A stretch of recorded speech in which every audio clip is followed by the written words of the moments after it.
কদিন আগেই ঢাকা ঘুরে গেছেন যুক্তরাষ্ট্রের দক্ষিণ ও মধ্য এশিয়া বিষয়ক সহকারী পররাষ্ট্রমন্ত্রী ডোনাল্ড লু। তার সফর ঘিরে ঢাকা ওয়াশিংটন সম্পর্কে বরফ গলার বার্তা ছিল। বাংলাদেশ নিয়ে দীর্ঘ কয়েক মাস ধরে আলোচনায় থাকার চেষ্টা করেছে যুক্তরাষ্ট্র। দ্বাদশ জাতীয় সংসদ নির্বাচনের আগে ও পরে বারবার আলোচনায় এসেছে এ দেশটি। কখনো আলোচনা হয়েছে সুষ্ঠু নির্বাচন নিয়ে, কখনো ভিসা নিষেধাজ্ঞা, আবার কখনো রাজনীতি কিংবা ডক্টর ইউনূস প্রসঙ্গে। এবার সব ছাপিয়ে বাংলাদেশ নিয়ে নতুন এক বার্তা দিয়েছে যুক্তরাষ্ট্র। কি সেই বার্তা জানাচ্ছেন এসআই রাজ। গেল মে মাসের মাঝামাঝিতে বাংলাদেশ সফর করেন যুক্তরাষ্ট্রের দক্ষিণ ও মধ্য এশিয়া বিষয়ক সহকারী পররাষ্ট্রমন্ত্রী ডোনাল্ড লু। এই সফরে তিনি বাংলাদেশের পররাষ্ট্রমন্ত্রী, তথ্য প্রতিমন্ত্রী, প্রধানমন্ত্রীর বাণিজ্যিক বিষয়ক উপদেষ্টা সহ ঊর্ধ্বতন কর্মকর্তাদের সাথে বৈঠক করেন। তার সফর ঘিরে ঢাকা ওয়াশিংটন সম্পর্কে বরফ গলার বার্তা ছিল।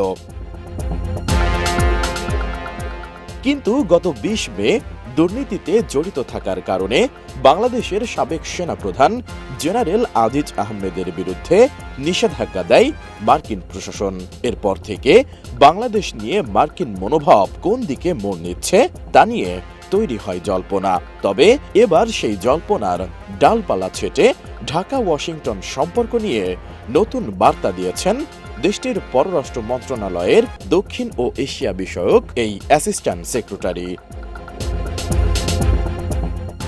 সম্প্রতি ভয়েস অব আমেরিকাকে দেওয়া এক সাক্ষাৎকারে ডোনাল্ড লু বলেন, দুর্নীতির বিরুদ্ধে লড়াইয়ে বাংলাদেশের জনগণের সঙ্গে আছে যুক্তরাষ্ট্র।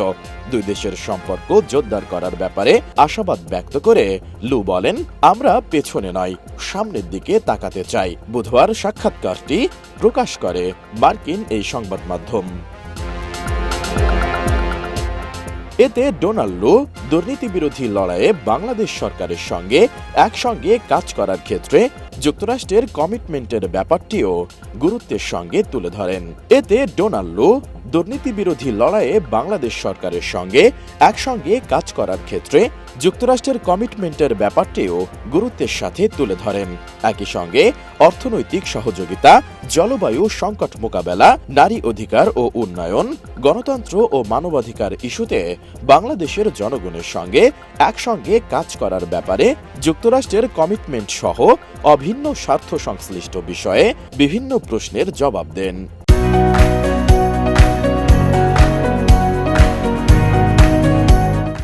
পাশাপাশি অদূর ভবিষ্যতে অন্যান্য উচ্চ প্রোফাইলের বাংলাদেশি নাগরিকদের ওপরও দুর্নীতির সঙ্গে সম্পর্কিত এ ধরনের নিষেধাজ্ঞা যুক্তরাষ্ট্র আরোপ করবে কিনা এমন প্রশ্নে তিনি বলেন, যখন আমাদের কাছে উল্লেখযোগ্য দুর্নীতির বিশ্বাসযোগ্য তথ্য থাকে তখন আমরা সারা বিশ্বেই নিষেধাজ্ঞা এবং ভিসা বিধিনিষেধের আকারে প্রকাশ্যে পদক্ষেপ নিই। আশা করি বাংলাদেশের জনগণের সঙ্গে মিলে সব ধরনের দুর্নীতির বিরুদ্ধে লড়াইয়ের অভিন্ন লক্ষ্য অর্জনে একসঙ্গে কাজ করে যাবে যুক্তরাষ্ট্র। এসআই রাজ, এটিএন নিউজ।